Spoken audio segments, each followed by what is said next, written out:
오늘은 2025년 한 해 동안 국민들이 가장 많이 신청하고 가장 많은 도움을 받았던 복지제도 탑5를 함께 살펴보겠습니다.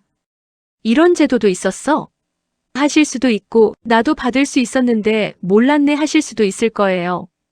올해는 특히 물가도 많이 오르고 생활비 부담도 커져서 복지제도를 찾는 분들이 유난히 많았죠. 그럼 2025년 국민이 가장 많이 이용한 복지제도 하나씩 천천히 알아볼까요? 첫 번째, 기초생활보장제도. 기초생활보장은 이름 그대로 생활이 어려운 분들의 기초를 지켜주는 제도예요. 소득이 적거나 재산이 많지 않은 분들에게 생계비, 주거비, 의료비, 교육비를 지원해줍니다. 2025년 기준으로 생계급여는 기준 중위소득의 32% 이하인 가구가 받을 수 있습니다.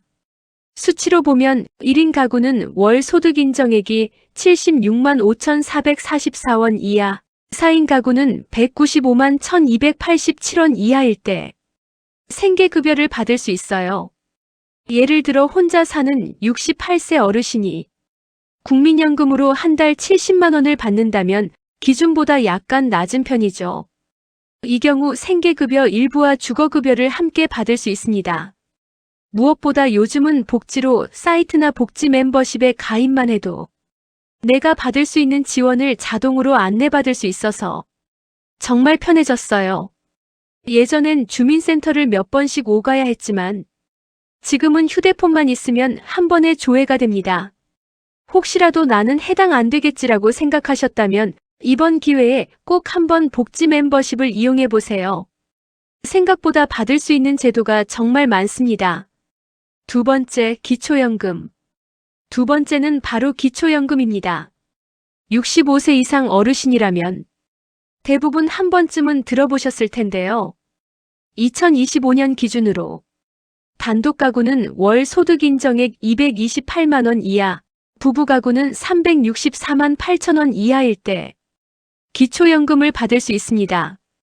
지급 금액은 최대 월 33만 4,810원이에요. 나는 국민연금을 받는데 기초연금도 가능할까? 이 질문 정말 많이 받는데요. 국민연금 수령액이 많지 않다면 둘 다 받을 수 있습니다. 기초연금은 단순히 돈을 받는 제도가 아니라 노년의 안정된 삶을 위한 생활비 안전장치예요. 약 33만 원 많지 않아 보여도 전기요금 약값, 교통비처럼 꼭 필요한 생활비로 쓰기에 정말 큰 도움이 됩니다. 세 번째, 근로장려금과 긴급복지지원. 세 번째는 근로장려금과 긴급복지지원 제도입니다. 이 두 제도는 실제로 현금이 통장에 들어오는 복지라서 체감 효과가 아주 크죠. 먼저 근로장려금부터 볼까요? 열심히 일하지만 소득이 적은 분들에게 정부가 장려금을 주는 제도입니다. 2025년 기준으로 단독 가구는 최대 165만 원, 호벌이 가구는 285만 원, 맞벌이 가구는 330만 원까지 받을 수 있어요.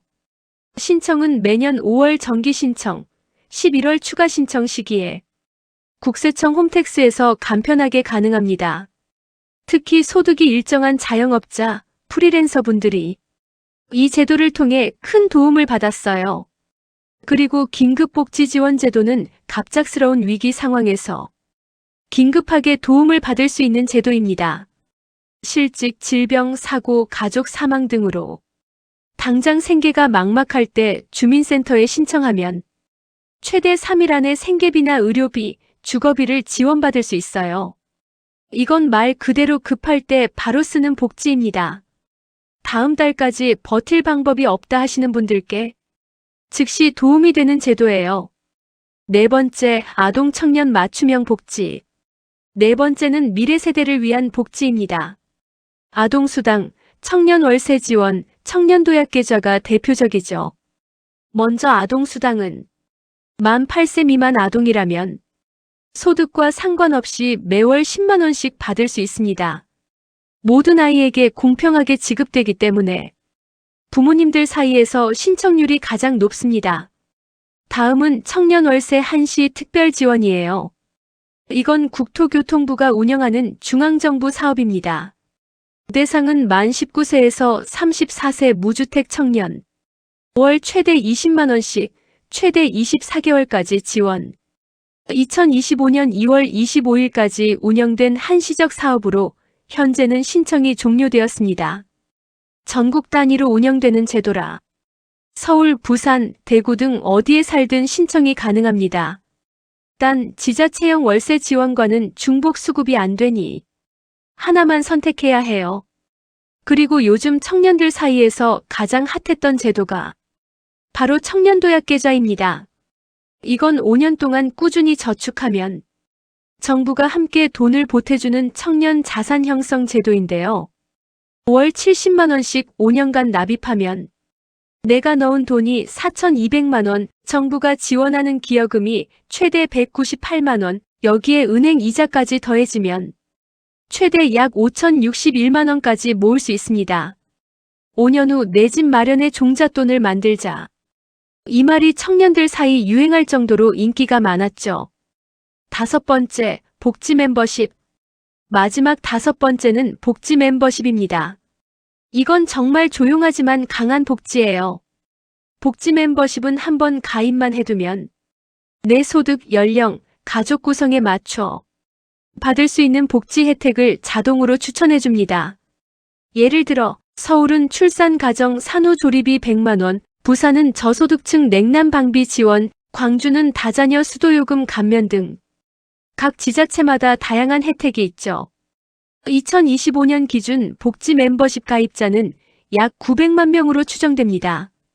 공식 발표 시점마다 차이는 있지만 분명한 건 이 서비스 덕분에 몰라서 못 받는 복지가 크게 줄었다는 점이에요. 1위는 기초생활보장제도, 2위는 기초연금, 3위는 근로장려금과 긴급복지지원, 4위는 아동청년지원, 그리고 5위는 복지 멤버십 서비스였습니다. 이 5가지가 올해 국민이 가장 많이 찾은 복지예요. 생활비, 주거비, 노후, 청년 자산까지 전 세대를 아우르는 제도들이죠. 2025년은 복지의 문턱이 정말 낮아졌습니다. 이제는 주민센터를 몇 번씩 오갈 필요도 없이 휴대폰으로 신청부터 확인까지 가능하죠. 복지는 도움받는 제도가 아니라 모두의 권리입니다. 혹시 나도 해당될까 고민되신다면 지금 바로 복지로에 들어가 복지 멤버십을 통해 한번 확인해 보세요. 2026년에는 기초연금 인상과 돌봄 서비스 확대 등 더 다양한 변화가 예정돼 있습니다. 내년엔 더 많은 분들이 이 복지 혜택의 주인공이 되시길 바랍니다. 오늘 영상이 도움이 되셨다면 구독과 좋아요로 많은 분들에게 정보가 전해질 수 있도록 도와주세요. 영상 내용을 글로 보고 싶으시다면 아래 설명란을 클릭해주세요. 앞으로도 알기 쉽고 믿을 수 있는 복지 정보로 다시 찾아뵙겠습니다. 시청해주셔서 감사합니다.